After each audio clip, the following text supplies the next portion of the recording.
নামাজ বা যে যার যে সময় যে নামাজ পড়েছে সেই নামাজটাই তার শেষ আমল হতো।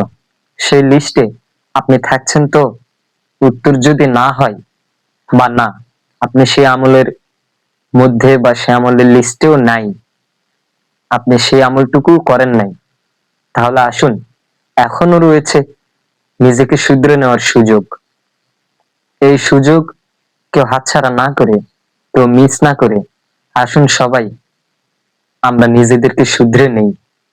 এই কম্পনে টের না পেলেও চূড়ান্ত কম্পন কিন্তু ঠিকই টের পাইয়ে দিবে যে পৃথিবীটাকে কিভাবে নাড়া দিতে পারে। পুরো পৃথিবীটা ম্যাসাকার, ধ্বংস হয়ে যেতে পারে চূড়ান্ত ভূকম্পনে। তাই আসুন সময় থাকতে নিজেদেরকে শুধরে নেই।